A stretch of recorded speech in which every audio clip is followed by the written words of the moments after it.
Earl Stanton had buried enough people to know what a death cabin looked like from the outside. 2 days after the storm broke, he drove his wagon through drifts that reached the wheel hubs, stopping at every claim within 4 miles of his own. He had already found the burger place, dark and cold, Henrik and Greta alive by luck, and a cord of oak they had been hoarding since October. He had found the Aldrich claim abandoned they had left before the storm, smart people in the Morrison place with a fire going, and 3 children pressed around it like planets around a sun. Then he came to the Holt claim. The cabin sat low in the snow, almost swallowed. The stovepipe was gone entirely, the hole in the roof packed solid with ice, no smoke, no light through the one window which was buried to the sill. The door faced east, and the drift against it stood 5 feet high, untouched, undisturbed. Nobody had gone in or out since the storm hit. Stanton sat on his wagon seat for a moment and did the math that prairie winters forced on a man. Fire out, pipe gone, 2 days at 40 below. He climbed down and started digging. He told himself he was digging for the bodies, a woman and a child 4 years old. He told himself this so the finding would not undo him. He had been undone before in the winter of 1881, and he had not fully recovered from it, and he knew that men who got undone twice in the same way sometimes did not come back from it. So he dug steadily and thought about the bodies and prepared his face for what it would have to do when the door swung open. The door swung open.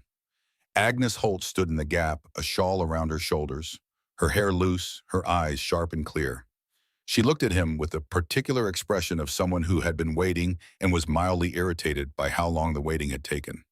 Her daughter stood at her hip, 4 years old, wrapped in a quilt, holding a cloth doll by one arm. Both of them were breathing. Both of them were warm. Stanton stood in the dugout doorway with a shovel and stared, and Agnes looked back at him with something close to patience, and behind her in the southeast corner of the frozen cabin, he could see the wooden box she had built in September, its pine door standing open, the bedding inside still pressed into the shape of 2 sleeping people.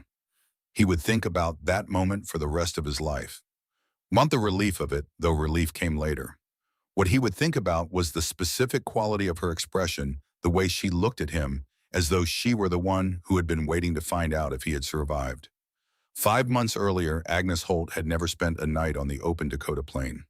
She stepped off the westbound train at Parker Station on the 14th of August, 1887, carrying everything she owned, divided between a leather trunk and a carpet bag that had belonged to her mother. The trunk held bedding, 2 dresses, a wool coat, a cast-iron skillet, a small Bible, and a photograph of Thomas Holt taken 6 years before his death, when he still looked like a man who believed the future owed him something.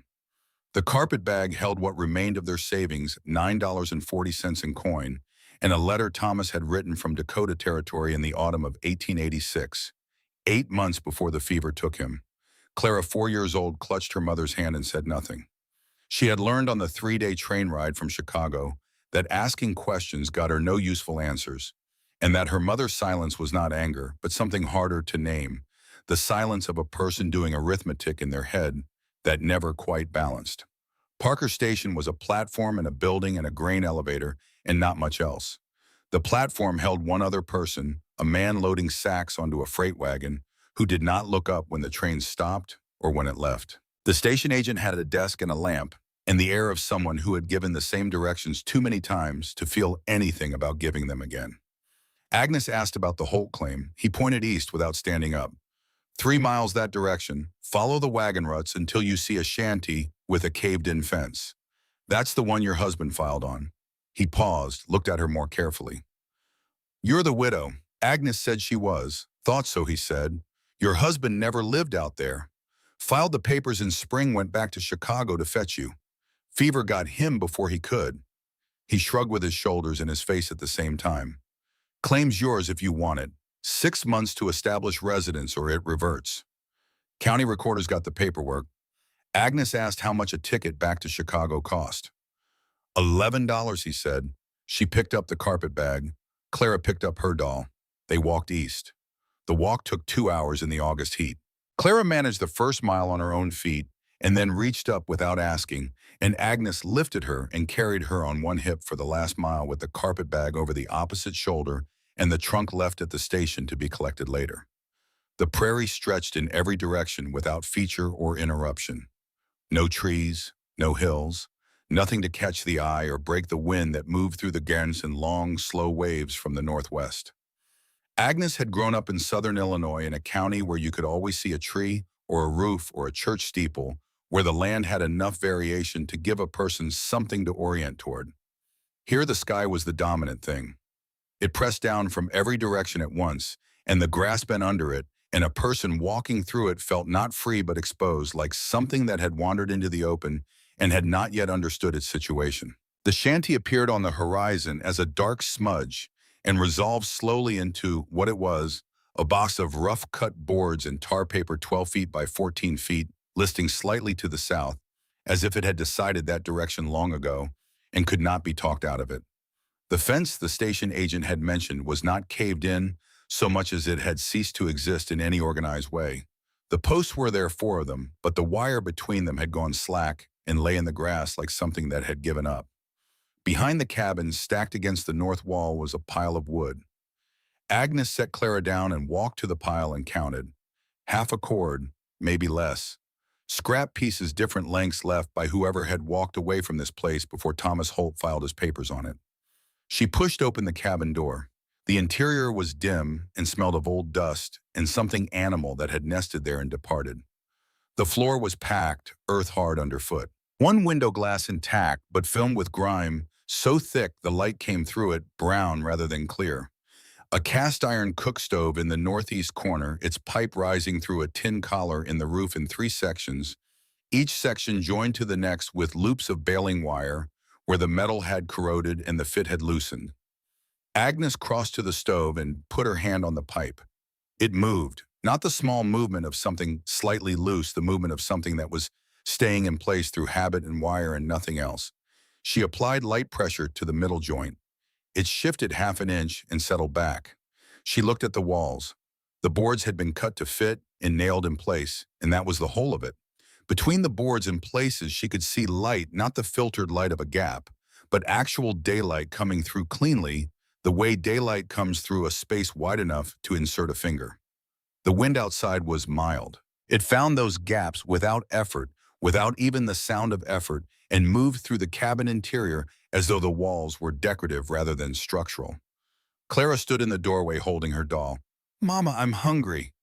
Agnes had bread and hard cheese in the carpet bag. She fed Clara and ate nothing herself and stood in the door of the cabin and looked out at the 160 acres of grass and dirt that were, according to the Homestead Act of 1862, hers to prove up within 5 years. No well, no barn, no neighbors visible in any direction, though the station agent had mentioned a farm to the north 1.5 miles away belonging to a man named Earl Stanton. She filed that information away without using it yet. She stood in the August heat and calculated the same way Thomas had always said she calculated, without sentiment, without the comfort of hoping the numbers would improve if she looked at them long enough. It was the 14th of August. Winter on the northern prairie began in late October and did not relent until April. 11 weeks. She had $9.40. She had half a cord of scrap wood. She had a 4-year-old who could lift things and carry messages and hold nails in her palm, but could not swing a hammer or work a crosscut saw. She had a cabin that was not a house. It was more precisely a wooden tent with a stove inside, and the stove was connected to the outside air by 3 joints of pipe held together with rust and wire. She went back inside, sat down on the trunk she had not yet unpacked, and read Thomas's letter, for what she calculated was the 37th time. The letter was 3 pages written in Thomas's careful hand, the hand of a man who had taught himself penmanship from a book and was proud of it. He described the land with the specific enthusiasm of someone who had looked at empty space and seen not what was there but what could be built on it. Good soil, he wrote, black and deep, the kind that holds water without flooding. Grass as far as a man can ride.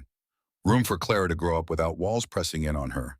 He had used the word future 4 times in 3 pages, which Agnes had noticed and which she had decided at the time of reading it, and every subsequent reading was a word that contained more hope than information, but was not for that reason wrong.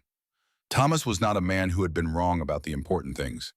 He had been wrong about his own health, had not known the fever was coming until it was already in him, had gotten on a train to meet his family, and died in a Chicago boarding house 12 days later, 50 miles from the reunion he had been planning for 8 months.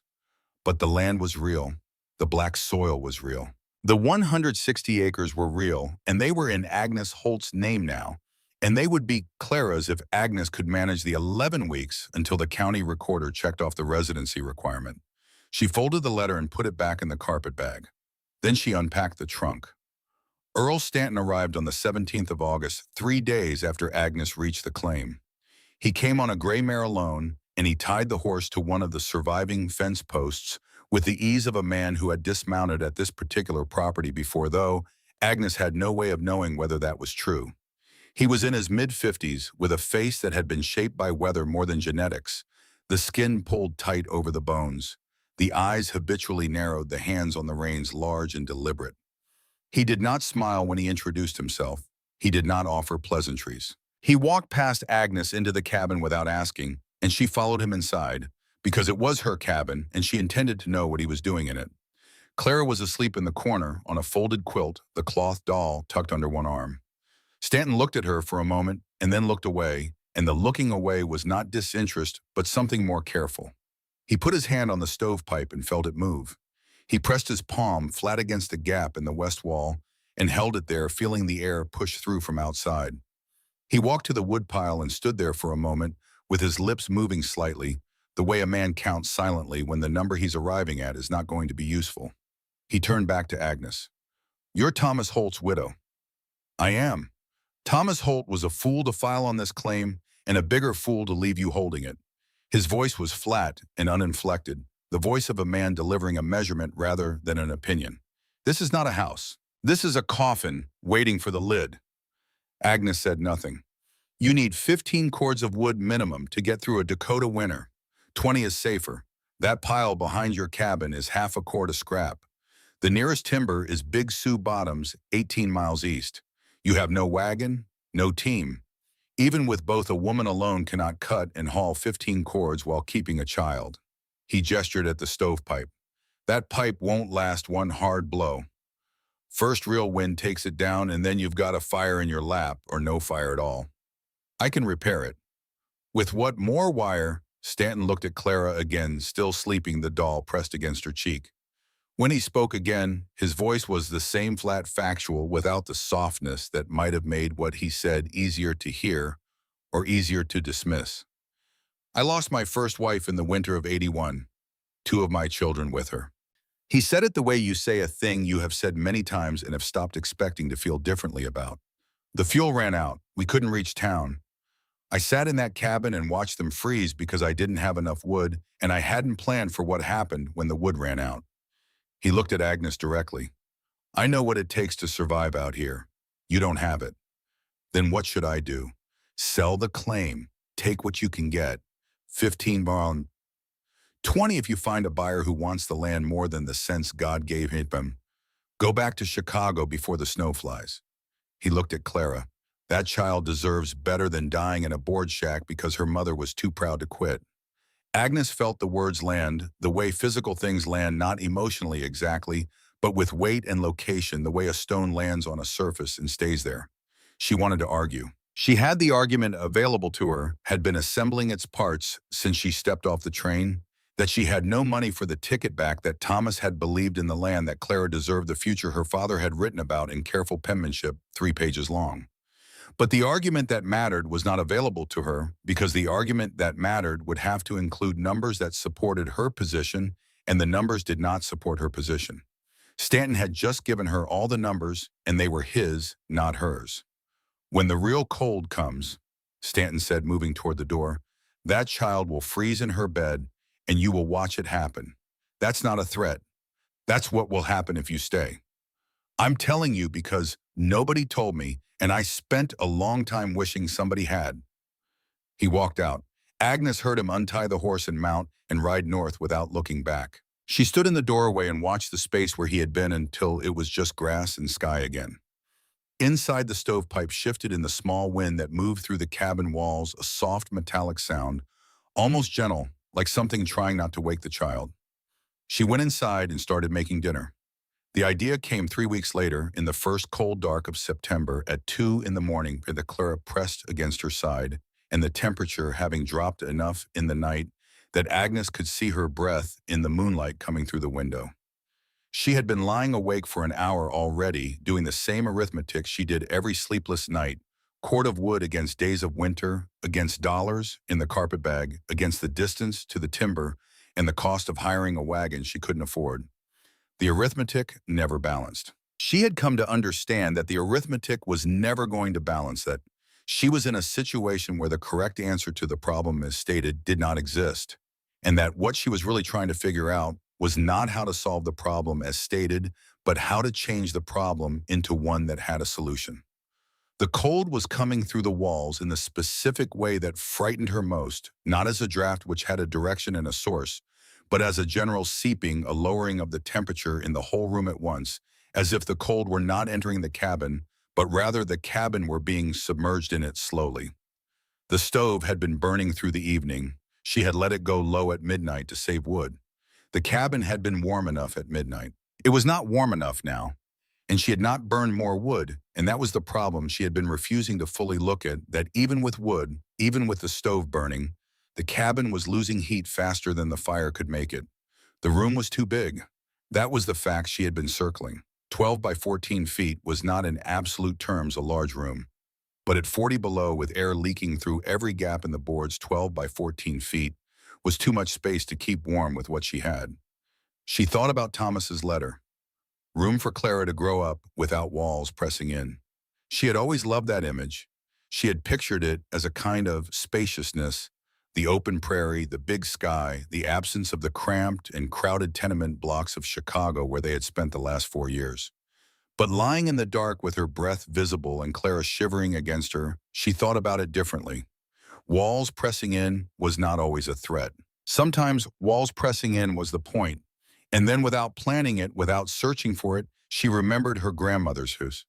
Her grandmother had lived in a farmhouse in southern Illinois, 20 miles outside of Springfield, in a house her grandfather had built in 1851 from timber he cut himself. The house had real walls, thick and solid, chinked with clay and horsehair. But in one corner of the main room against the east wall, her grandmother had built something additional, a wooden enclosure 6 feet long, 4 feet tall, with a door that latched from the inside. Her grandmother had called it the sleeping box. She had built it herself in the winter of 1863 when Agnes was 7, when her grandfather was in the Union Army somewhere in Tennessee, and the farmhouse was her grandmother's alone to manage with 3 grandchildren and a fuel supply that the winter of that particular year was doing its best to exhaust. Agnes had slept in that box as a child. She remembered the specific quality of the warmth inside it, not the warmth of the stove, which came and went and had direction, but a different kind of warmth roundish, close the warmth of being inside something small enough that the small amount of heat you produced yourself was enough to fill it. She remembered her grandmother explaining it with the matter-of-fact clarity of someone who had figured something out and saw no reason to be mysterious about it. The box holds your heat, the room loses it, stay in the box. She had said it without drama, the way you explain to a child that water runs downhill. Agnes sat up in the dark. Clara made a small sound but did not wake. The cabin was 12 by 14 feet, 1,000 cubic feet of air to heat, give or take, with gaps in every wall, letting that heat bleed away into the prairie, dark as fast as the stove could make it. Stanton was right. No amount of wood was going to solve that problem, not at 40 below, not with that stovepipe. But a box 6 feet by 3.5 feet by 4 feet, was 84 cubic feet, 12 times smaller. 2 people generating heat in 84 cubic feet with walls and blankets to hold it in. She couldn't heat the room. She had understood that for weeks without quite letting herself understand it. Maybe she didn't have to heat the room. Maybe she only had to heat the box. In the morning, she walked the claim looking for materials. The collapsed lean-to behind the cabin had looked promising when she first arrived, but she had known from the moment she touched the first board that the wood was rotten through. It crumbled when she pressed it, returned to the earth it was trying to become. She walked the rest of the 160 acres with purpose, grid style, the way her father had taught her, to search for something specific in a large space, divide the area into sections, work each section completely before moving to the next trust. The method more than the instinct. Half a mile south, she found what remained of a small outbuilding, a storage structure of some kind, perhaps for tools built at some point before the main claim was filed and abandoned when whoever built it moved on. The roof had collapsed inward years ago, and 2 of the 4 walls had followed it, but the 2 remaining walls were pine 1-inch boards, weathered gray but solid when she dug her thumbnail in and tested. She walked the perimeter of what was left and counted. Enough for 2 walls, maybe 3 if she was careful about cuts and did not waste. She had no saw. She walked north 1.5 miles to the Stanton farm. It was a larger operation than her own, a real house with a second story, a barn that looked like it had been built to last 2 outbuildings in reasonable repair, a kitchen garden that had been put to bed for the coming winter, with straw mulch over the beds. A woman answered the door, Margaret Stanton Earl's wife, perhaps 45, with a steady way of looking at a person that suggested she had long ago stopped being surprised by what people showed up at her door needing. Agnes explained what she needed, a handsaw, to borrow not to keep. Margaret looked at her for a long moment. Earl says you should sell and leave. I know what Earl says. Are you leaving? I can't afford to leave. Margaret considered this. Something shifted in her expression, not warmth exactly, but recognition. The recognition of one person's specific situation by another person who has inhabited enough situations to know the shape of this one. She went inside and came back with a handsaw and a small hammer with a short handle. Agnes had not asked for the hammer. I hope what you're building keeps you alive, Margaret said. She did not say it with any particular conviction. She said it the way you say the thing that needs to be said when the thing you believe is different and you have decided for your own reasons not to say that. Agnes walked back south with the saw and the hammer. Clara was waiting at the cabin door as Agnes had left her with instructions to stay inside and call out if anything frightened her.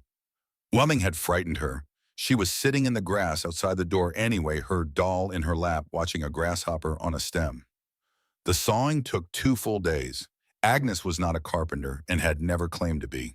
But she had grown up on a farm in southern Illinois with a father who built and repaired things as a matter of survival, rather than craft, and who had let her watch and then help and then do, because that was how her father understood education to work.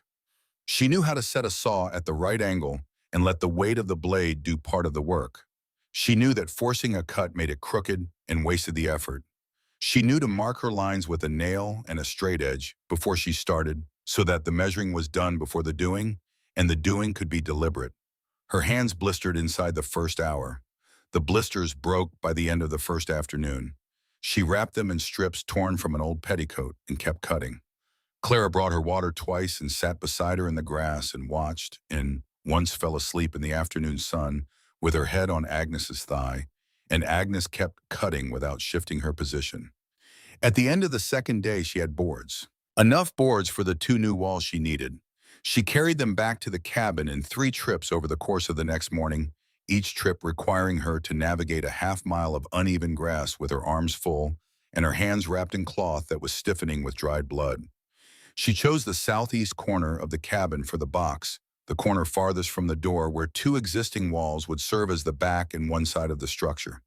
She would build 2 new walls of pine and a door that hinged open.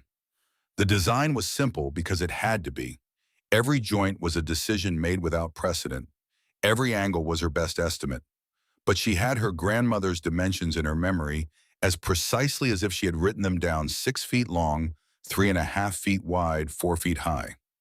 A door that latched from inside. She had those measurements, and she had the boards, and she had the small hammer Margaret Stanton had put in her hand without being asked, and she started building. Ruth Connell appeared on the 4th day of construction. She was a substantial woman, 38 years old, practical in her dress and in her manner, born in Pennsylvania and transplanted to Dakota by a husband who had believed the land reports in the Chicago newspapers with the specific credulity of a man who wants badly to believe something. Ruth and Daniel Connell farmed a claim almost 2 miles east, which on the Dakota prairie qualified as neighboring. She had seen Agnes hauling lumber across the south field and had walked over to see what was happening, because on the open prairie, unusual activity by a neighbor was the kind of thing you investigated partly out of curiosity and partly because in a landscape this empty other people's trouble had a way of becoming your own. She walked around the half-built frame in the corner of the cabin, running her hand along the boards, examining the joints with the eye of someone who had watched a lot of structures go up and come down. What is this, a sleeping box? My grandmother built one when I was a child. Ruth's hand stopped on the frame. I know what a sleeping box is. My aunt had one. In a proper house with stone walls and a fireplace that ran all winter. She turned to face Agnes. This is a board shanty. Your walls are paper. A sleeping box works when the walls of the building around it hold some heat. Your walls hold nothing. The box isn't meant to use the building's heat. It's meant to hold mine. Ruth looked at her steadily. Body heat. My grandmother said the box holds your heat. The room loses it. She wasn't wrong. Agnes, you have half a cord of wood in winter in 6 weeks. You should be cutting hay to twist into fuel. You should be getting to Stanton on your knees if you have to and asking him to haul you timber on credit. You should not be building furniture. It's not furniture. Then what is it? Agnes set down her hammer. A place to survive when the stove fails. The words sat in the small room between them. Ruth looked at the stovepipe. She looked at it the way Agnes had been looking at it for 3 weeks, with the understanding that it was not a question of whether it would fail, but of when and how cold the night would be when it did. When, Ruth said, not a question, confirming she had heard the word. First hard wind, maybe the second. Ruth shook her head. She did not do it unkindly, which was in some ways worse than unkindness. If you're wrong about this box, it won't just fail you. It's the place where they find you. She looked at Clara, who was sitting inside the unfinished frame, playing at being in a house, arranging her doll against the pine wall. Both of you. Agnes picked up the hammer. Then help me make sure I'm not wrong. Ruth did not help. She stood in the cabin for another half-minute, looking at the frame, at Clara inside it, at Agnes with the hammer. Then she walked out without saying goodbye. She came back 2 days later with 6 eggs and a jar of blackberry preserves. She did not mention the box. She sat at the plank table Agnes had assembled from scrap boards and drank the weak coffee Agnes offered and talked about the weather and the price of flour in Parker and how her husband Daniel's knee had been giving him trouble since August. When she left, Agnes noticed she had looked at the frame once from the doorway on her way out. She didn't say anything about it, but she had looked. Agnes walked to Parker in the following weeks 4 miles each direction, 8 miles round trip, which she managed in a full day if she started early and didn't rest. The trip was for nails and the brass hinges the door would need. 40 cents for the hinges, 35 cents for a pound of nails. That left her with $7.90. On another trip into town, Wallace Pruitt was in the store.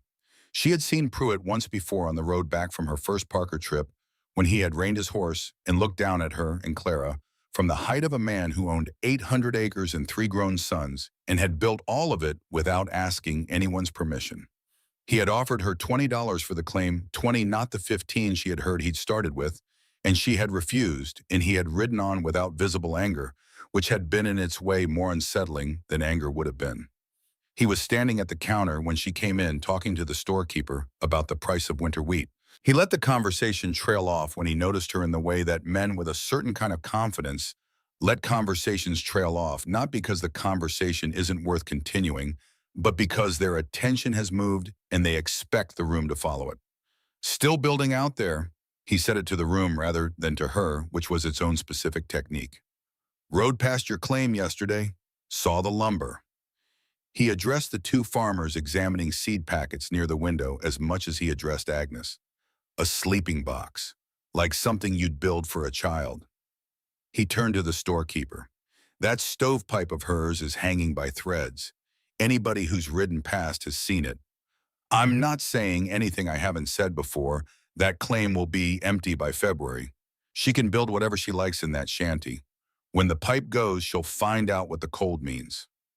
His voice dropped slightly, becoming almost reflective, almost sad. I just hope she has the sense to make other arrangements for the girl before that happens. Otherwise, the county's going to be burying 2 people in the spring, and nobody here is going to feel good about it. No one in the store spoke. The farmers did not look up from the seed packets. The storekeeper arranged something on the counter. Agnes paid for her hinges, and her nails counted out exact change and walked out. The walk back was 8 miles. The first mile she cried, not from what Pruitt had said or not only from that, from the accumulated weight of the weeks since August. the exhaustion that lived in her hands and her shoulders, in the part of her mind that never stopped running the arithmetic. The loneliness of being certain that you might be wrong about the only plan you have. She cried for exactly 1 mile, which was as long as she allowed it, and then she wiped her face with the back of her wrist and kept walking. When she got back to the claim, Clara was sitting in the dirt outside the cabin door. Her face streaked, her doll clutched to her chest. Agnes had left her sleeping and had not returned before she woke. Clara looked up at her mother with the expression of a child who has been afraid and is now with her mother in sight, converting the fear into the relief that fear becomes when the worst thing doesn't happen. Agnes picked her up and carried her inside. She held her for a moment in the dim light of the cabin and felt the small, solid warmth of her, the particular weight of a child who has been frightened and has stopped being frightened. Then she set her down and looked at the frame in the corner, 2 pine walls, the joints rough but square, the door not yet hung. She looked at it the way she had looked at the cot in the boarding house in Chicago the morning after Thomas died, which was to say without sentiment, but with the absolute clarity of a person who has reached the end of the options that don't require them to do the hard thing. She was going to build the box. She was going to finish it and use it and find out if her grandmother had been right. And if she was wrong, if the box failed and the coal got through, and the thing Ruth Connell had said the finding was what happened then, she was going to be wrong in the act of doing the only thing that made sense to her, not in the act of waiting for someone else's plan to work. Clara tugged at her sleeve. Agnes looked at her daughter, 4 years old, dark-eyed, wearing a dress that had already been let out once and would need to be let out again by spring if they made it to spring. Clara did not ask what they were going to do. She had stopped asking that somewhere in the 3rd week. What she asked instead was simpler and more immediate. "Are we going to eat dinner?" "Yes," Agnes said. "We're going to eat dinner." She lit the stove. She made corn mush with the meal she had bought in Parker, and fed Clara and ate herself and watched the stovepipe in the corner, the way it moved in the small wind that moved through the cabin, the way the wire at the middle joint strained slightly and then released. Outside, the August heat was a memory. October was 2 weeks away. The grass outside had gone from green to gold to something between gold and brown, and in the mornings now there was frost on the inside of the window that had to be rubbed away before the light would come through.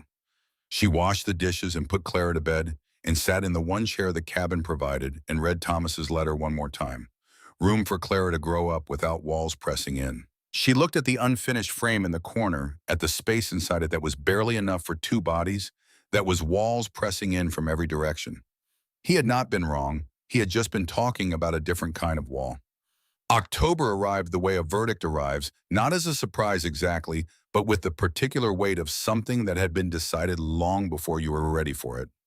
The 18th brought the first frost, and it was not the gentle frost of early autumn that melts by 10 in the morning and leaves the grass silver and beautiful in the early light. It was the kind that stayed.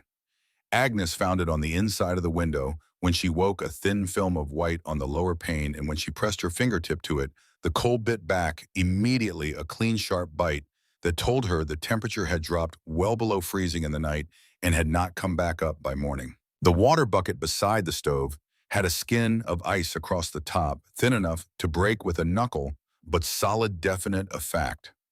She stood in the cabin in her wool socks and looked at the frost and performed the same calculation she had been performing every morning for 2 months, the one that never produced a comfortable answer.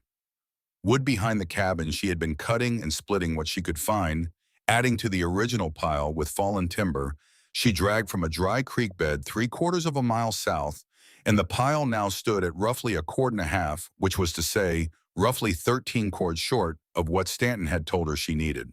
The stovepipe had held through the first weeks of October, through 3 windstorms that rattled the cabin walls and sent the pipe shaking in its collar, the wire at each joint straining and holding, straining and holding. She had watched it carefully through each storm, and she could see that the wire was no longer doing the same work it had been in August. It was thinner now, or appeared thinner, the way metal appears to thin when it has been repeatedly stressed, and is not far from the end of what it can do. The box was 3 days from complete. She had been building it in every hour Clara slept, and in every hour after dark when the lamp held oil and her hands could still manage a hammer. The 2 pine walls were up and solid. The door hung on its brass hinges, the fit imperfect. When she first mounted it, a gap at the top left corner wide enough to feel cold air moving through, and she had spent an entire evening with the short-handled hammer Margaret Stanton had included without being asked, tapping the top hinge pin incrementally until the door swung true and closed flush. The latch was a piece of flat iron bent at the hardware store in Parker by the owner for 15 cents when she explained what she needed. It seated into a notch she had cut in the doorframe with a chisel borrowed from the store in exchange for a promise she would return it before November. The inside of the box still needed its lining. Agnes had been saving newspapers since August, every paper that came through Parker, which was not many, and which she had collected by asking the storekeeper to set aside issues that his customers had finished reading. She had 23 pages, not enough, and she needed more. The lining was not decorative. She had worked through the physics of it on a night in late September when she could not sleep, and her mind had moved into the precise methodical gear it's sometimes found in the small hours newspaper was a poor conductor of heat, which meant it was a useful insulator when layered against a surface through which cold was trying to move. Her grandmother had lined the sleeping box in Illinois with newspaper and flour paste, and the result was walls that took longer to cool and gave back the warmth they had absorbed more slowly. It was not the same as real insulation, but it was what she had, and what she had was what she was working with. She walked to Parker on the 21st of October and asked the storekeeper outright for every back issue he had kept. He gave her a stack without charging for it, which was either generosity or the specific discomfort of a man who did not want to think about what she needed them for and why. She carried the stack back 4 miles and spent the next 2 evenings pasting pages to the interior walls of the box, with Clara helping, Clara's small hands smoothing each page flat against the wood, pressing out the bubbles, taking the task seriously with the focused attention of a 4-year-old who understands that what she is doing is important without understanding exactly why. "What's it for?" Clara asked on the second evening, pressing a page against the back wall, the flour paste glistening white in the lamplight. Agnes smoothed the edge of the page with her mere thumb. "So the cold can't get through as fast." Clara considered this with her palm flat against the newsprint, feeling it adhere. "Like a coat. Like a coat." Clara nodded, satisfied, and reached for the next page. The box was complete on the 22nd of October.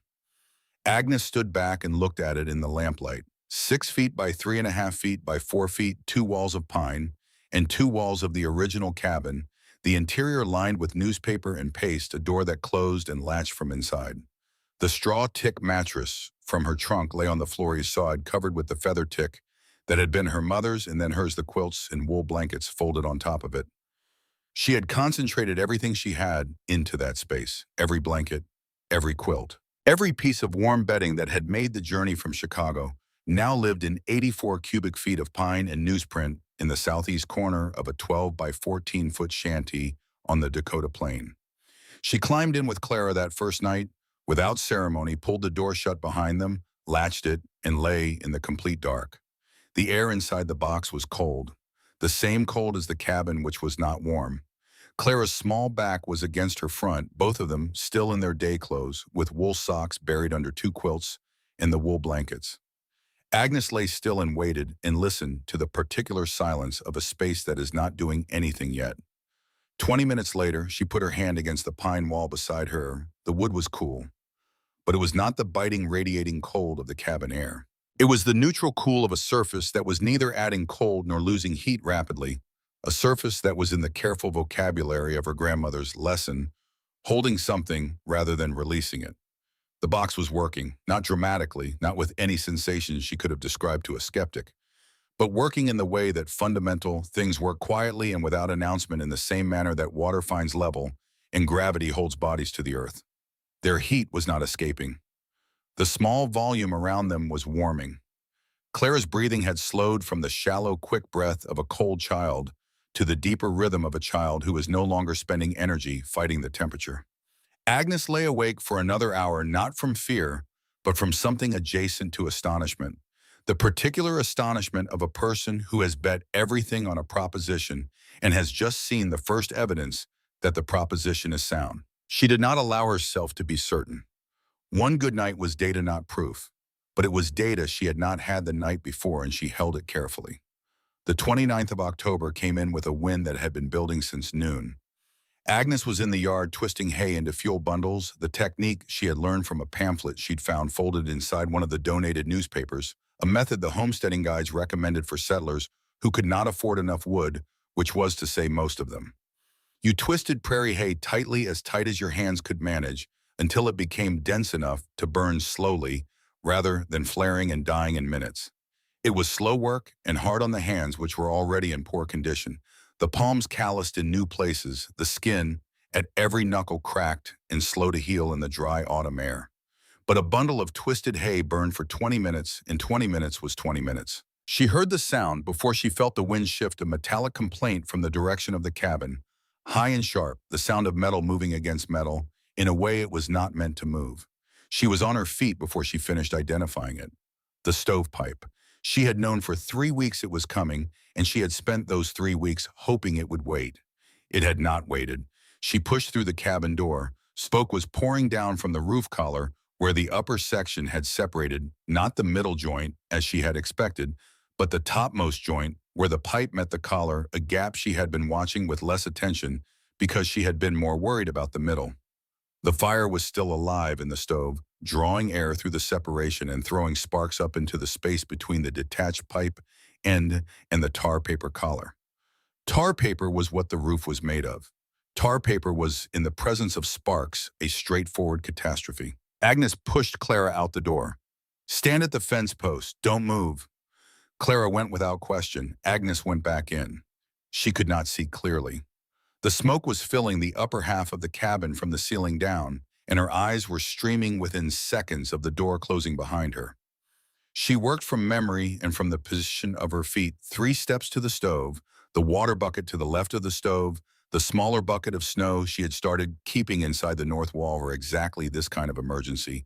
Though she had imagined this emergency differently, imagined it at night, imagined having more time. She grabbed the snow bucket and threw it at the firebox, heard the hiss and fight of fire, meeting cold wet, threw the water bucket next, got down below the smoke line and crawled to the stove, and packed snow from the drift that had built against the inside base of the north wall into the firebox with her bare hands until the last coal went dark and the draft stopped pulling air through the separation. The sparks had stopped. The roof had not caught. She climbed outside and stood in the wind, her hands red and her eyes streaming and her lungs burning from the smoke, and looked up at the hole where the upper pipe section had been. It was gone, not merely separated, but taken by the wind, which had been building all afternoon and was now strong enough that she could feel it trying to lift the back hem of her skirt. The remaining sections were still in place, but without the top section, there was an open hole in the roof collar, and through that hole the wind was now pouring directly into the cabin. She looked at Clara standing at the fence post with her doll watching. "Mama fixed it," Clara said with the confidence of someone who has accumulated enough evidence for a conclusion. "Not yet," Agnes said. She got the ladder 2 planks of scrap wood and with notches cut in them barely adequate and climbed onto the roof with a fistful of wire and a wad of clay from the creek bank she had started keeping in a tin bucket against the north wall of the cabin. On the roof the wind was personal. It came from the northwest with the specific intention, it seemed, of making the task she was attempting impossible. She lay flat against the tar paper and worked by feel, her face turned sideways against the roof, her fingers finding the collar, finding the remaining pipe section, shoving it up into the collar and feeling it seat crooked, not straight, but seated. She wrapped wire around the joint where it met the collar. 3 loops pulled tight enough that the wire cut into her palm. She pressed clay around the outside of the joint, packing it into the gap with her thumb, working it in section because the wind was trying to take it before it could set. She climbed down. The repair would hold, or it would not. She had done what she could do with what she had to do it with, which was the only category of action available to her. Standing in the yard, shaking from the cold and the effort and the adrenaline leaving her system, she understood something that she had understood intellectually for weeks, but now understood in her body in the specific way that knowledge becomes different. When the body has participated in it, the stovepipe was not going to survive the winter. It was going to fail because the structure itself was past the point where repairs could address the underlying condition. It was held together by will and wire and the absence of a wind strong enough to finish what the October winds had started. That wind was coming.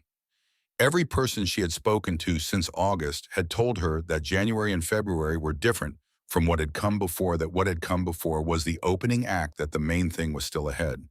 The box was not optional. She had been building it as a precaution, as the intelligent response to a risk she understood, but had not let herself fully confront. She stopped treating it as a precaution that night. Earl Stanton arrived on the 3rd of November with a wagon loaded with split wood.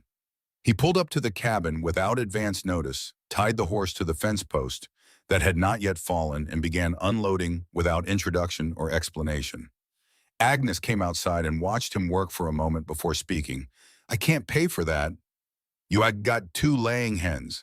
He set down an armload and went back for another. "I need laying hens. You need wood. 1 cord for 2 hens." She knew the math. A cord of split hardwood in Dakota territory in November ran $2 on a fair day. 2 hens were worth 50 cents if the buyer was feeling generous. She also knew that a man who had watched his family die of cold in 1881 would not accept charity from a widow on a failed homestead, and that what he was offering her was the same transaction she had offered herself when she had decided to stay away to do the necessary thing without having to name it as anything other than practical. She got the hens. While he stacked the wood against the cabin's north wall, Stanton walked inside for a moment and came back out without explanation. She had not invited him in and had not stopped him. He stood in the yard and looked at the repaired stovepipe, at the clay packing visible around the collar joint, even from the ground. "That will not hold a hard blow." "I know." He looked at her the way he had looked at the woodpile on his first visit, measuring, accounting, arriving at a number. "You built that box." "I did." He was quiet for a moment. The wind moved through the space between them without filling it with anything useful. "My mother had something like it. When I was young, Indiana." He said it as if it had just occurred to him, as if a door in a room he had not entered in decades had come open an inch, and he was not sure yet what to do about it. "I hadn't thought of it. When Miriam and the children—" He stopped. The sentence did not continue. It did not need to. "I hadn't thought of it in years. Maybe I'd decided it was old-fashioned. Something for a different time." His jaw moved slightly. "Maybe I was wrong about that." Agnes said nothing. There was nothing to add. He had said a thing that had cost him something to say, and the correct response was to let it be what it was, without attaching anything to it. He climbed back onto the wagon. He had not said the box would work. He had not said she had been right. He had said his mother had something like it, and he had said maybe he had been wrong to forget it, and that was from Earl Stanton a form of acknowledgement that Agnes understood was as close to concession as the man was built to offer. "If you survive the winter," he said, picking up the reins, "I'll say I was wrong, out loud, to whoever's standing nearby." He looked at her once more. "I hope I get to say it." He drove north. Agnes stood in the cold and watched him go, and then went inside and started dinner. Because dinner was what came next, and what came next was what she did. November settled in cold and stayed. The temperature dropped through the month in irregular increments, a mild week followed by a week of hard frost, then mild again, then colder, then cold enough that the water bucket froze solid overnight and had to be thawed every morning by setting it directly on the stove before the fire had a chance to build properly. Agnes tracked the temperature on a small thermometer she had bought for 30 cents in Parker and hung on the nail above the door. The lowest it had read by the end of November was 12 below zero.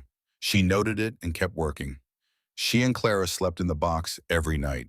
The routine of it became ordinary, the latching of the door, the arrangement of the blankets in the specific order that worked best the first 20 minutes of adjustment as the space moved from the cold of the cabin to the accumulated warmth of their bodies. Clara had stopped treating it as unusual. She climbed in the way she climbed into any bed, with the practiced ease of familiarity, pulling her doll in after her settling against her mother's front with the unconscious trust of a child who has decided that the arrangement is reliable. On a night in early December, Agnes woke at 3 in the morning and lay still in the dark and took stock. The cabin temperature outside the box was somewhere near zero, she estimated. She could feel the cold on her face and in her breath and in the specific quality of the silence, which at extreme temperatures had a density to it, a thickness that ordinary cold did not produce. The water bucket was frozen through as it had been every night for 2 weeks.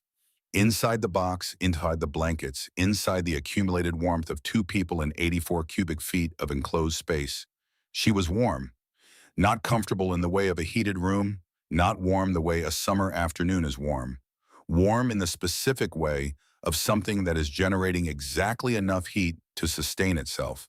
Her feet were warm, her back was warm. The arm she had around Clara was warm. Her nose was cold, and the air she breathed into her lungs was cold. But the cold in the air she breathed was different from the cold that killed. It was ambient, not aggressive, the cold of a space that had been partially conquered rather than the cold of a space that was winning. She had stopped stoking the fire past midnight. She let it burn down to embers at 10 or 11, filled the stove with what wood she had calculated for the night, and climbed into the box and left the rest to physics. Every morning she woke and pushed open the door and stepped out into the frozen cabin, and the frozen air hit her face like a reprimand. And every morning she was there to receive it. Something had changed in that December night that she would not have been able to name precisely if asked. She had stopped asking whether the box would work and had started asking only what she still needed to prepare. That shift from doubt to logistics was the difference between a person surviving a situation and a person waiting to find out if they would. She did not mark the moment. She simply woke up one morning and noticed it had already happened. Ruth Connell came by in the third week of December, ostensibly to bring a half-dozen sweet potatoes from a cache she was worried would freeze in her own root cellar. She came inside and stood in the cabin and looked at the thermometer on the nail above the door. The mercury sat at 8 degrees above zero. Ruth looked at the thermometer. She looked at Agnes. "It says 8 degrees in here and you're standing in your shirt sleeves." "I just came in from outside. 8 degrees feels warm." Ruth set the sweet potatoes on the plank table. She looked at the box one more time, not the inspection of a skeptic, but the look of a person trying to understand something they have not understood yet. "We haven't had a real blow yet. 40 below, Agnes. What you're feeling now is the warm part of winter." "I know." "Then you know this hasn't been tested." "Not yet." She left without elaborating. Which Agnes had come to understand was Ruth Connell's particular way of continuing a conversation by leaving it open rather than closing it with a verdict. Stanton appeared at the cabin on a morning in early January to check the stovepipe, which he claimed he was doing because he was checking all his neighbors' pipes, which may have been true. He looked at the clay packing around the collar joint and touched it with one finger and turned to Agnes with the expression he wore when the facts were not in dispute. "It'll go in the first real wind." "Yes. January is when it gets serious. February too. Do not." His voice dropped to the register he used when he was saying something he intended to be remembered. "Do not let your guard down because it's held this long." He left satisfied or not. It was hard to tell with Stanton, which was a quality Agnes had come to respect in him. He did not perform reassurance. He gave you what he had and left you to do what you were going to do with it. On the 10th of January, she was in the Parker store buying salt and a small amount of cornmeal. Wallace Pruitt was there, had been there when she arrived, talking to the storekeeper about seed prices, the kind of conversation that could fill a winter afternoon because it did not need to go anywhere. He let Agnes complete her business at the counter before he said anything. He waited until she had paid and was turning toward the door. "She won't make March." He addressed the storekeeper, not Agnes. The two other men in the store became very interested in what they were looking at. "First real blizzard finishes it. That stovepipe is visible from the road, and it's been one bad gust away from gone since October. I've said it before." He paused, letting the silence fill with what he wasn't saying, which was the part about the child. He had learned from the first time not to say the part about the child directly, because that had not produced the effect he intended. He was a man who adjusted his methods. Some things you can't fix by building a box around them. Agnes was already at the door. She did not stop.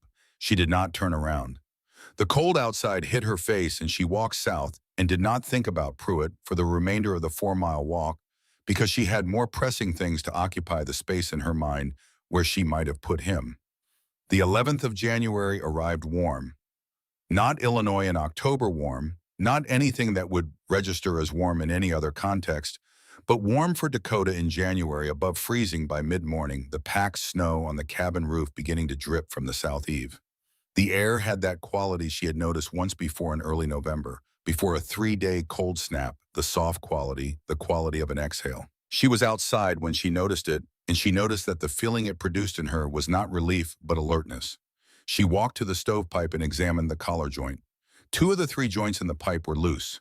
She could feel it by pressing lightly. The sections shifted under almost no pressure. The wire at the middle joint frayed down to perhaps a quarter of its original gauge. The clay packing at the collar crumbled at the edges where freeze and thaw had worked at it through the winter. She pressed the collar joint once firmly and felt it move 3/4 of an inch and not come back to where it had been. She went inside. She brought an extra quilt from the trunk she had not used since September into the box and arranged it with the others. She placed the water bucket just inside the box door where she could reach it without going far. She put the remaining half of the bread loaf in the jar of lard in a position she could reach quickly and without light. Then she spoke to Clara, who was on the floor with her doll, who looked up with the direct attention she gave to things that mattered. Tomorrow, if I say go to the box, you go right then. You don't ask why. You go and you take your doll and you wait for me. Clara looked at her for a moment with the specific seriousness of a child who has learned to distinguish between the things her mother says that are ordinary and the things her mother says that are load-bearing. Okay. That night, Agnes lay awake in the box listening to the stovepipe. The wind had come up after sunset and was moving through from the northwest, not the hard driving wind of a real storm, but the advance edge of something, the outer atmosphere of something larger that was still some distance away, but closing. The pipe shook in a rhythm that was almost regular, almost like breathing. She listened to it and thought about the morning and about Clara's face when she had said okay in that particular way, the way of a child who understood more than she was supposed to understand, and had decided to simply do the thing that was asked because the person asking was the person whose judgment she trusted absolutely. There was no arithmetic for that. There was no version of the calculation that could hold it. Agnes pressed her hand against the pine wall of the box. The wood was warm, not the warmth of a heated surface, but the absorbed warmth of a material that had been holding heat for more than 80 nights and had learned how. She listened to the pipe, and she waited for the morning, and she thought about her grandmother in a farmhouse outside Springfield in the winter of 1863, doing something not so different in a corner. Not so different, and about what it meant that the knowing could travel that way, not written down, not in any book she had ever seen, just passed from one person's hands to another's, in the specific way that knowledge travels when it is practical enough to keep. The morning of the 12th came it above freezing. The sky was clear, and the sun came up over the eastern horizon and threw long winter shadows across the snow. Agnes went outside and hung the laundry she had not gotten to the day before. Clara played in the muddy patches where the snow had thinned along the south side of the cabin, cheerful in the unexpected warmth, making small roads in the mud with a stick for her doll to travel. Agnes looked northwest. The horizon had been straight when she first came out. It was not straight anymore. A dark line had appeared where the sky met the land, and the line was not a cloud formation, not the irregular shapes that weather systems made when they were still weather, and not yet something else. It was a wall, a solid wall moving across the prairie toward her at a speed she could measure by looking away and looking back, because each time she looked back, it was closer than it had been closer in the way that things are close when they are moving toward you, faster than you have a framework for. She could see the interior of it now. The snow moving horizontal inside it, not falling, but driven sideways at a speed that made the individual flakes invisible, just white moving at the speed of something that does not stop. The darkness at the core of it was the darkness of a thing that has gathered everything to itself. She did not raise her voice. Raising her voice would have taken a second she did not have. Clara. A calm level, the voice she had trained herself to use. Come inside now. Clara looked up from her mud roads with the expression of a child about to explain why she wasn't finished yet. Then she looked at her mother's face. She stood up. She picked up her doll. She walked to the door. Behind them, as they crossed the threshold, the sound arrived ahead of the wind itself, traveling faster than the wind could move, the sound of something very large that had been moving for a long time across a flat, empty country with nothing to stop it, and had now arrived at the place where they were standing and had no intention of stopping here either. Agnes pulled the door shut. The storm hit the cabin like a physical blow. The structure moved beneath her feet, the whole 12 by 14-foot box of boards, and tar paper flexing against the force of something that had crossed 500 miles of open country without meeting anything worth slowing down for, and had arrived here with everything it had started with and nothing spent. The walls bowed inward on the west side. The single window rattled in its frame with a frequency that was less a sound than a sensation, something Agnes felt in her back teeth rather than heard. The stove, still warm from the morning fire, ticked and contracted as the temperature inside the cabin began its rapid descent. Agnes stood in the middle of the cabin floor and felt the cold arriving.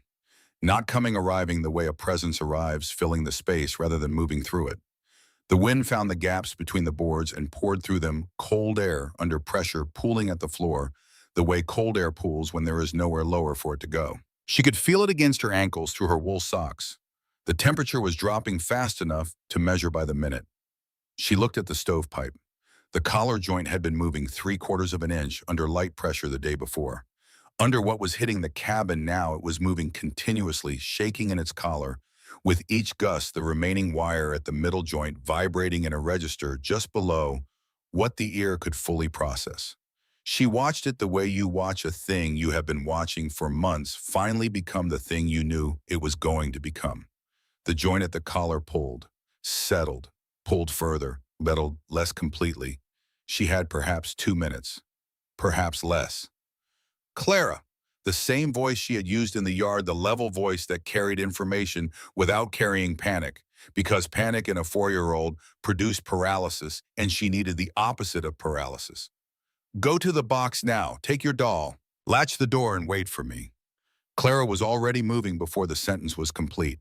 She had heard that voice the day before, and had been told what it meant, and she had believed the telling. She crossed the cabin in her small, quick steps, pulled open the box door, went inside, and the door swung shut behind her. Agnes heard the latch click into place from the inside. She turned back to the stovepipe.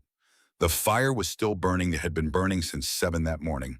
Under these circumstances, the draft being stolen by the wind, streaming down from the northwest, the pipe shaking in its collar, the cold air pouring through the walls faster than the fire could replace it, the fire was becoming a liability rather than an asset.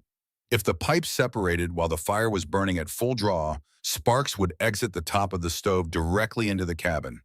Tar paper above, dry boards around. The fire that had been keeping them alive since August would become the thing that killed them in January, which was the kind of mathematics that the prairie offered without apology. Agnes made the decision in the time it took to make it. She moved to the stove. She pulled the snow bucket from the north wall she had maintained, the habit through the winter, keeping a bucket of packed snow inside the cabin near the base of the north wall where it stayed frozen and accessible, and she threw it at the firebox in one motion. The fire fought back. She packed more snow from the drift that had built along the base of the north wall, where the gaps between boards were widest. The drift was 3 inches high now. Inside the cabin, a fact she had been noting every morning for 2 weeks, and pressed it into the firebox with her hands, until the last coal went gray, and the last thread of smoke curled up and thinned to nothing. The pipe separated. She heard it go in the moment after the fire died, the metallic shriek of the collar joint pulling free, the rush of wind down through the open hole in the roof, the sound of the upper pipe section departing into the storm, which was not a crash but a disappearance. The pipe there and then simply gone, taken before it could make the sound of landing.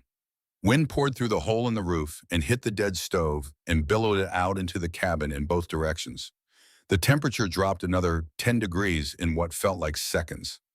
Agnes crossed 10 feet of frozen floor in 3 steps and put her hand on the box door and went inside and pulled it shut behind her and pushed the latch home in the dark. The darkness was absolute, not the partial darkness of a room with a window at night where shapes eventually resolve as the eye adjusts. The box had no window. With the door latched and the lamp outside on the plank table, the interior was the complete absence of light, the kind of dark that does not improve. Agnes could feel Clara against her side, small and present, and shaking with the shallow, rapid trembling of a cold child. And she could hear her breathing, and she could hear the storm outside the box and outside the cabin, and she could not see any of these things, but she knew where each of them was. "Mama's here." Clara's trembling did not stop, but it changed register slightly, the trembling of cold mixed with the trembling of relief rather than the trembling of cold alone. Agnes arranged the blankets by feel by the memory of her hands, which had arranged these same blankets in the same space for more than 80 nights. The straw tick mattress beneath them, the feather tick above that, the wool blankets. The quilts, the heavier one last pulled over both their heads and tucked at the edges under their bodies to seal the perimeter against the air that was in the box with them, which was cabin air, which was cold. Cold, in the way the cabin was cold, which was colder than it had been even the worst nights of December, because the hole in the roof had been open for the last 3 minutes and would be open until the storm ended or until the snow packed it from outside, whichever came first. The fire went out. Clara's voice came from the dark, just below Agnes's chin. Yes. What do we do now? We stay in the box. We stay warm. We wait. The logic of it was simple enough that a 4-year-old could hold it and trust it, which was why Agnes had stated it in exactly those terms. We stay in the box. We stay warm. We wait. 3 things, all of them doable, none of them requiring anything they did not have. She did not say the cabin outside this box is open to a storm that is currently killing people within it, people who are walking from their houses to their barns and losing the rope they tied between the two and dying 10 feet from their own doors. She did not say the temperature outside is dropping toward numbers that the thermometer on the nail above the door was not built to measure. She did not say any of the true things that would not help, and she said the 3 true things that would. The cold pressed against the outside of the box. She could feel it working. Not a dramatic assault, nothing so simple as that. It was the patient incremental pressure of a temperature differential, doing what temperature differentials do, moving from where there was more of it toward where there was less through the pine walls, through the newspaper lining, through the small remaining gaps between the boards she had cut and fitted and nailed in September with blistered hands and a borrowed saw. The cold was doing its job with complete indifference to the fact that there were 2 people on the other side of those boards who needed it not to succeed. 20 minutes in, Agnes put her palm flat against the wall beside her. The wood was cool, not cold. Cool in the way of a surface that is under pressure from one side and insulated on the other. The pressure was there. The cold was there, but it had not arrived. The newspaper lining was doing what she had pasted it there to do. The small volume of air around them was not the same air it had been when they climbed in. It was warmer, their bodies having replaced what the initial cold had taken, the 84 cubic feet, giving back to them the heat they were producing rather than losing it immediately to the 1,000 cubic feet beyond the door. Clara's shivering eased. It happened gradually over the span of another 10 minutes, the tight, rapid trembling, slowing to something more intermittent, then becoming the occasional small shudder of a body that is cold, but no longer losing ground to the cold. Her breathing deepened. Agnes felt the change in the weight of her, the specific way a child's body changes when the crisis has passed enough that the body stops bracing against it and begins to rest. Clara pressed closer, not from fear, but from comfort, the instinctive seeking of warmth that is as old as any human thing. It's getting warm, Clara said with the straightforward satisfaction of someone reporting a fact. It is. The box is working. Agnes pulled the quilt tighter over them both, tucking the edge under her hip where a gap had opened. The box is working. Outside, beyond the pine walls of the box and beyond the board walls of the cabin, the storm was doing what the January storm of 1888 was doing across 600 miles of Dakota and Minnesota and Nebraska, collapsing everything that was not built to survive. Everything that had been built to an adequate standard for ordinary winters and had not been built for this. The sound of it came through both sets of walls as something between a roar and a scream, a sound so continuous and so large that after the first hour, Agnes's mind stopped registering it as a sound and started registering it as a condition, the way you stop hearing a river after you have camped beside it long enough. She did not sleep. She was not afraid. Exactly, fear required uncertainty, and she had moved past uncertainty. Somewhere in the first hour, when the temperature inside the blankets had stabilized and Clara had stopped shivering. What she had instead of fear was attention, the complete and focused attention of a person who has one job and is doing it. The job was to keep the heat in and stay awake enough to know if something changed. She shifted every 40 minutes or so, adjusting the blankets where they had loosened, repositioning Clara, who slept deeply and with the complete physical commitment of a child who has decided that the present situation is safe enough for sleep. Each time Agnes moved, She pressed her hand briefly to the wall, taking the temperature the way a doctor takes a pulse reading, not the number, but the trend. Sometime around midnight, she heard a crash that was close enough and large enough to be the cabin. She went rigid. She wrapped both arms around Clara and held still and waited for the walls of the box to open for the cold to pour through as the structure around them gave way. She counted seconds. The walls did not open. The box held its position in its corner, the two existing cabin walls that formed its back and side still present, still standing. Whatever had broken was not the cabin. She exhaled and relaxed her grip on Clara, who had not woken. She would learn later that it was the Connell's chicken coop lifted from its foundation by the wind and thrown 100 yards southeast into the open field, where it came apart on contact with the frozen ground and distributed itself across a quarter-mile of prairie. She would learn that Daniel Connell had tried to reach the chickens when the storm first hit and had made it back to the house missing sensation in 2 fingers, which never fully came back. She would learn that the Connells had spent the night in their cabin, which was better built than hers but still cold enough by morning, that the water bucket beside their stove froze solid before dawn. In the box, the temperature held. This was the fact that Agnes returned to each time she felt the cold pressing harder through the walls. Not that the cold was not there, not that the storm was not as bad as everyone had said it would be, but that the temperature inside the blankets was not dropping in a way that tracked with what was happening outside. The cold was working at the boundary. The boundary was holding. Not easily, not without cost, she could feel the temperature of the air she breathed, falling slowly through the night as the box gave up heat. It could not replace fast enough, and their bodies worked to make up the difference. But the rate of loss was slow enough. The rate of production was enough. The math held. At some point in what she estimated was the second hour after midnight, Clara woke in the dark. She didn't cry. She didn't call out.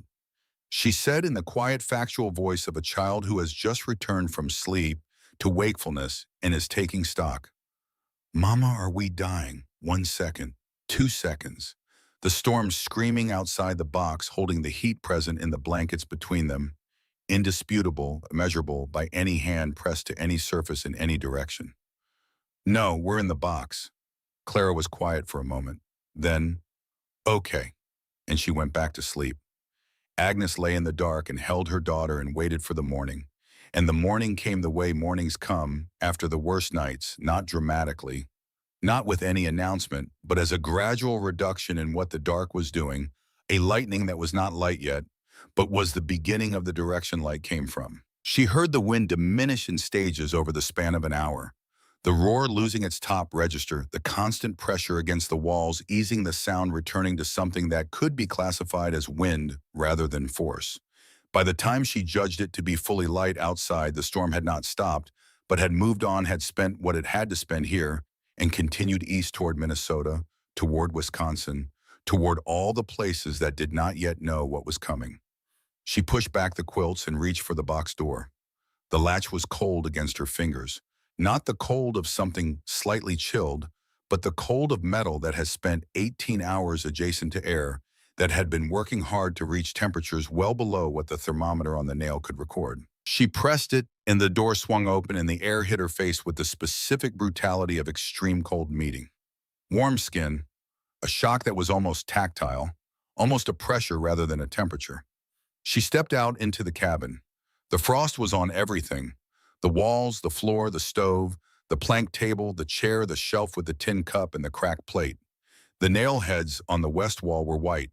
The inside of the window, buried in snow from outside, was sheeted with ice an inch thick, the glass invisible behind it.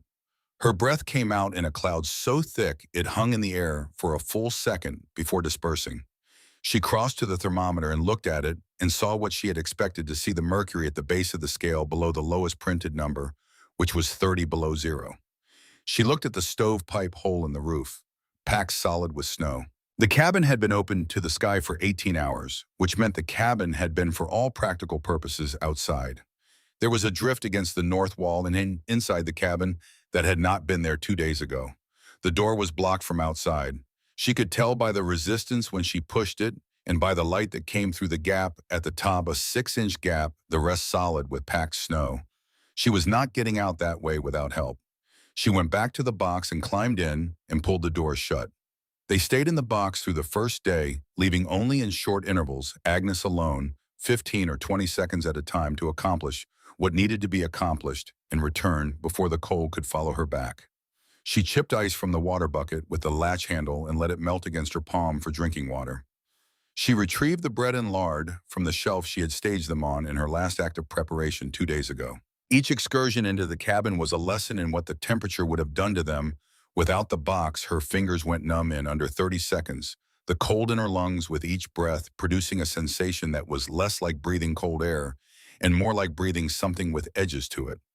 Clara stayed in the box without being told to. She understood the geography of the situation with the pragmatic intelligence of a child who has been paying attention all winter to the difference between where her mother said was safe and where her mother said was not. She ate bread and lard and did not complain about it. She talked to her doll. She slept again in the afternoon, and while she slept, Agnes sat upright in the box with the door cracked an inch and listened to the silence that had replaced the storm, which was not an absence of sound, but a different kind of sound.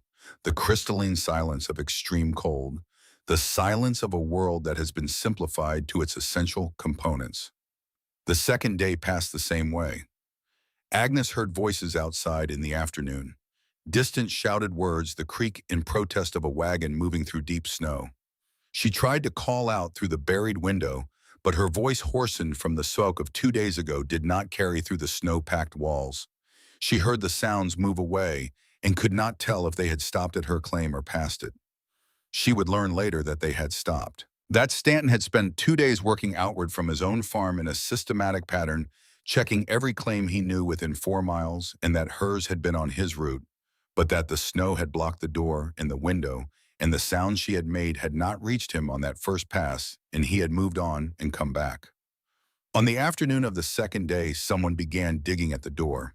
She heard it as a muffled, rhythmic impact, then as a scraping, then as the specific sound of a shovel working against packed snow, in the particular way that means the person doing the working knows what they are doing and intends to complete it. She moved to the door of the cabin and stood back from it and waited. The gap at the top of the door widened. Light came through. Cold air came through. Then the door swung inward, and the full cold of the outside entered all at once, and in the doorway, frost in his beard and his eyes red from wind and cold, stood Earl Stanton.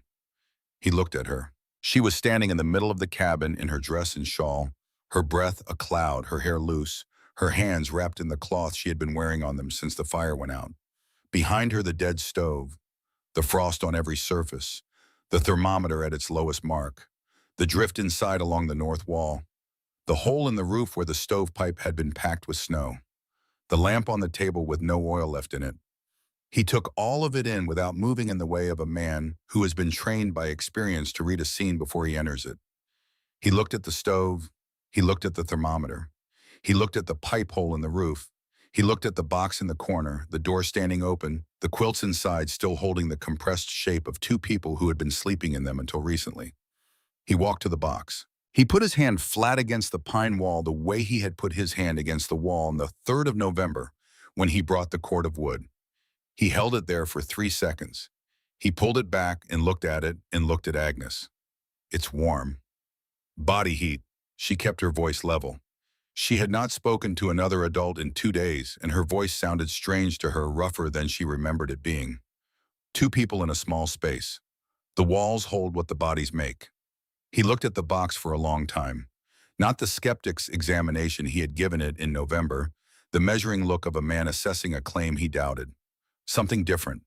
The look of a man revising something, the specific cognitive work of a person who held a position for a long time and is now in the presence of evidence he cannot dispute, setting it down. The fire's been out. It was not a question, but it was looking for confirmation. Since the storm hit, the pipe went inside the first hour. That was 2 days ago. He looked at the thermometer again, at the drift on the floor, at the frost on the stovepipe collar where the pipe used to be. 30, 40 below, both nights. I don't know the exact number. The thermometer doesn't go that low. He was quiet for a moment. Clara appeared in the box doorway, wrapped in a quilt, her doll under her arm, and looked at Stanton with the frank assessment of a 4-year-old taking stock of a visitor. You stayed warm in there, He addressed this to Clara directly, which was not what Agnes expected. Both nights, Clara held up two fingers. Mama kept me warm. The box kept the cold out. Stanton turned away. He stood facing the frost-covered west wall with his back to both of them, his shoulders tight against whatever he was working through, his breath coming out in regular clouds. When he turned back, his face had completed whatever process it had been in the middle of. I told you that child would freeze in her bed. Each word came out with the weight of something being put down rather than thrown. I told you to your face. I was wrong. The box works. I'm glad you're alive to prove it. He looked at Clara one more time. I'm glad she is too. He went outside and came back with boards from the section of Agnes's chicken coop that the storm had torn loose and deposited against the north side of the cabin. The structure had not survived the storm, two of the four walls having given way, but the boards were there and they were usable. He nailed them over the pipe hole in the roof, working from the outside, and the sound of his hammer was the first ordinary sound Agnes had heard since the storm hit, a sound so mundane and so functional that she stood in the cabin and listened to it with a feeling she could not have named precisely, but that was somewhere in the neighborhood of the feeling of being returned to the world after an absence. He left half a cord of wood from his own diminished supply, enough to get the stove running again and the cabin temperature back to something a body could tolerate moving through. Before he climbed onto his wagon, he stood in the yard and looked at the cabin for a moment, at the partition roof, at the window, still half buried in snow, at the structure that had offered its occupants so little and had somehow been enough because of what they had put inside it. Teach the others, he said. Show them how to build it. Dimensions, placement, everything. We need to know this. Agnes said she would. He drove north. She started the fire. Word moved across the settlement the way word moved in places where the distances between people were large and the events worth discussing were few, not quickly in the sense of hours, but with the specific efficiency of information that people needed and recognized as needing. By the end of the first week after the storm, 3 families had come to see the box. They came on horseback when the roads were passable and on foot when they were not. And Agnes showed each of them the same things in the same order, the dimensions written on a scrap of paper she kept on the shelf for this purpose: 6 feet by 3.5 feet by 4 feet. The placement in the corner, the use of existing walls as 2 sides of the structure. The newspaper lining and the flour paste and the reason for both. The importance of the door fitting flush of the latch working from inside of the bedding, being concentrated rather than distributed. She did not charge. She did not perform.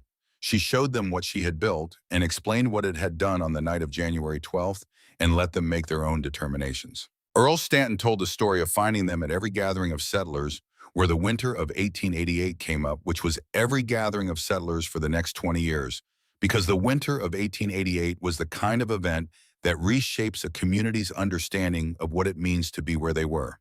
He told it the same way each time he had gone to the whole cabin, expecting to retrieve bodies. He had done the arithmetic, and the arithmetic had been unambiguous. Fire out pipe, gone 40 below 2 days. There was only one answer to those numbers. He had dug out the door and pushed it open, and Agnes Holt had been standing in the middle of that frozen room in her dress and shawl, and she had looked at him, as he always said at the end of the telling, like he was the one who needed to be asked how he had managed. He had been wrong about the box. He said this every time at the beginning of the story, before he got to the part about the digging, so that no one listening would miss it. He had looked at the thing she was building, and he had known what the winter was, and he had believed that knowing what the winter was meant, he knew what would happen, and he had been wrong. The box worked. The small space held the heat the large space could not hold. The knowledge that a widow from Illinois carried in her memory had been correct, and his certainty had been incorrect, and 2 people were alive because she had trusted the knowledge over the certainty. He said at the end of every telling, "I hope every one of you has a box. I hope none of you ever needs it the way she needed it. But if you need it, I hope it holds. Because I watched her walk out of that cabin after 2 days at 40 below without a fire, and there are things you see that you do not forget, and that is one of them." Ruth Connell came on the 20th of January. Daniel was with her. His right hand bandaged, the index and middle fingers gone to frostbite when he had tried to reach the chickens in the early minutes of the storm before the full weight of it was apparent. He had made it back to the house. The chickens had not made it anywhere. Ruth walked around the box the way she had walked around the unfinished frame in October, running her hand along the boards. But the quality of the examination was entirely different.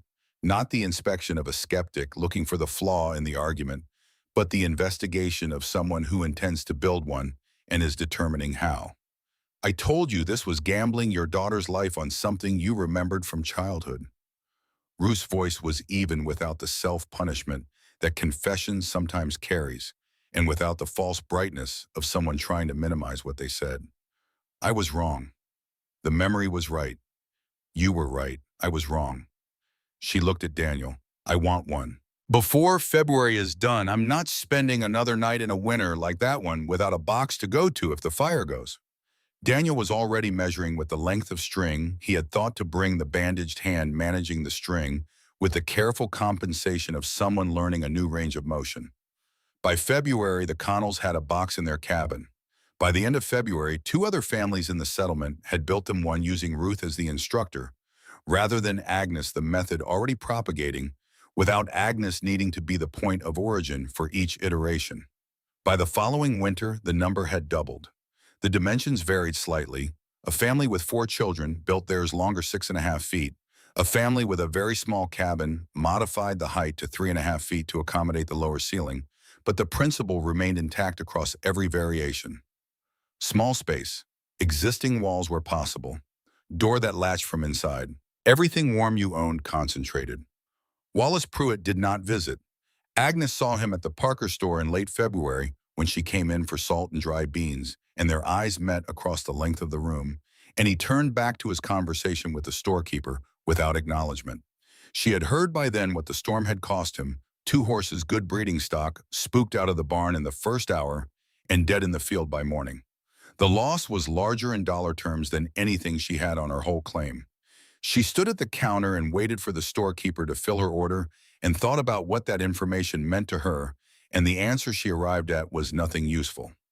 Pruitt had not cost her anything by being wrong about her, and his being wrong about her had not cost him his horses, and the connection between his opinion and her survival was not causal in any direction she could follow to a useful conclusion. She paid for her salt and her beans and walked home. The settlers stopped calling it Agnes's box after a while, then stopped calling it anything particular at all. It became part of how the thing was done, passed along with the other knowledge of how to survive in a place that required specific knowledge to survive, in the way you twisted hay, the way you banked a fire, the way you watched the northwest horizon in January, and understood what a straight, dark line along it meant before it became a wall. The box joined that body of knowledge and lost its origin story, the way useful things often lose their origin stories by being used until the using of them becomes unremarkable. She proved up the claim in the spring of 1892. 5 years after Thomas Holt had filed the papers, and 8 months after he had mailed a letter from Parker Station describing 160 acres of black soil and big sky and room for a child to grow. The county clerk was a young man who had not been in Turner County in 1888 and who processed her paperwork with the efficient disinterest of someone doing a routine task. He confirmed the acreage, confirmed the residency period, confirmed the improvements she had made, the additional room built in 1890, the proper well dug in 1891, the root cellar, and asked her to sign 3 places. She signed. On the walk back from the county office, she passed the claim milepost that had Thomas's name carved into it, put there by Thomas before he went back to Chicago, and died in a boarding house before he could return. She had walked past it hundreds of times in 5 years. She touched it briefly as she passed it, the way you touch something you have incorporated into your daily geography so completely that the touching is no longer a gesture but a habit. Clara grew. This is the simplest way to say a complicated thing that took years. She grew the way children grow in places that ask things of them, not into softness, but into a kind of competence that was indistinguishable from confidence. The confidence of someone who has learned early that the ground is real, and the cold is real, and the things that protect you are things you build and maintain. By the time she was 10, she could twist hay as fast as Agnes. By 12, she was better with the hammer, having had the advantage of learning with both hands still intact and the luxury of practice without emergency. Agnes expanded the cabin in 1894, adding a proper sleeping room off the east wall with a real bed frame and a cornhusk mattress, and a window that faced south and let in the afternoon sun. The carpenter who built it asked about the box in the main room's corner, and she explained it, and he nodded and said he had heard about them, and she said what she had been saying to everyone who asked since the winter of 1888, "The box holds your heat, the room loses it, stay in the box." In 1899, a mason from Sioux Falls came to build the new chimney and install the cooking stove with the proper ceramic flue liner and the iron damper and the draft that had no relationship to wire or clay or desperation. He was good at his work and finished in 3 days and looked at the box still standing in the corner of what was now the sitting room and offered to take it out to give her more space. The pine boards had gone from the pale weathered gray of new wood to the deep brown black of boards that have been in a heated space for 12 years, the color of things that have absorbed what the years put into them. Agnes told him to leave it. He noted it in his records as existing furniture and said nothing further. She slept in the box every winter night for the rest of her life. This was not sentiment or not only sentiment. It was the position of someone who had tested a thing under the most extreme conditions available and had found it reliable and who saw no reason to abandon a reliable thing for a more comfortable thing that had not been tested in the same way. The bedroom with the corn husk mattress and the south-facing window was where she rested in summer, was where she napped in fall, was where she lay sick with the influenza that came through Turner County in the last weeks of February 1923 and did not let go. But when December came each year, Agnes Holt moved the quilts into the box and closed the door at night and woke in the morning still warm, and that was how she knew winter had arrived and that she was prepared to meet it. Clara was at her bedside in the first week of March 1923, 39 years old, her own daughter in the next room where the south light came in the afternoons. The influenza that took Agnes Holt took her the way things take people who have spent 35 years meeting the hardest things their world offered and have arrived at their late 60s with the specific exhaustion of a person who has used themselves fully. Not violently, not fighting. She died in the way of a woman who had decided that the thing she needed to do had been done and that what remained was to rest. The box stood in the corner of the sitting room as it had stood since October of 1887. 36 years of winters had done to it what winters do to well-built things left in place, not deteriorating but deepening the pine boards darker, the joints settled into themselves, the door swinging on its original hinges, with the specific reliability of a mechanism that has been used correctly and maintained and trusted. Clara ran her hand along the wall of the box after her mother was gone, the way her mother had run her hand along it on the first night reading the temperature through the palm. The wood was warm, not from the stove which had been burning at low heat for days during the illness. Warm from something the wood had taken in over 36 winters and held the way old wood holds things, not releasing them, not displaying them, just keeping them in the grain. She pressed her palm flat against the pine and held it there. She thought about what her mother had told her of that first night, the latch clicking into place in the dark, the cold pressing against the walls, the long wait for the warmth to come. She had been 4 years old. She remembered it as warmth in darkness, in the sound of her mother's heart against her ear, which was not the whole story but was the part that had lasted. The cold had been there. The storm had been outside doing what it was going to do, regardless of what anyone inside wanted. And her mother had built a box, and the box had held, and in the morning they had both been alive to open the door and step out into a frozen world that had not managed to reach them. Some things you build in the middle of not knowing if they will work. You build them because the alternative is waiting, and waiting in a situation that is deteriorating is not patience, but surrender. Agnes Holt had not been patient in the winter of 1887. She had been precise. She had used the measurements her grandmother had passed to her without knowing she was passing them on in the way that grandmothers in small houses pass things on by doing them in front of children who are paying the kind of attention that children pay when the thing being done is the thing keeping them alive. She had arrived with $9 and a child and a pipe held together with wire. She had stayed because there was no money to leave. She had built a box because her grandmother had built one in Illinois in a winter that required it, and she had remembered the dimensions correctly, and the dimensions had been enough. The child did not freeze in her bed. Agnes Holt did not watch it happen. What she watched instead for 35 more winters after the morning, she pushed open the box door and stepped out into the ice, and the silence was the sun coming up over the eastern horizon, and the smoke beginning to rise from the chimneys of the neighboring farms. And Clara growing into herself in the way Thomas had written about in careful penmanship on 3 pages of a letter that Agnes had read 37 times and could have recited from memory, and the prairie in its seasons, which were not kind but were consistent, which was a quality Agnes Holt understood and respected because she shared it. The box held. That was all. That was everything.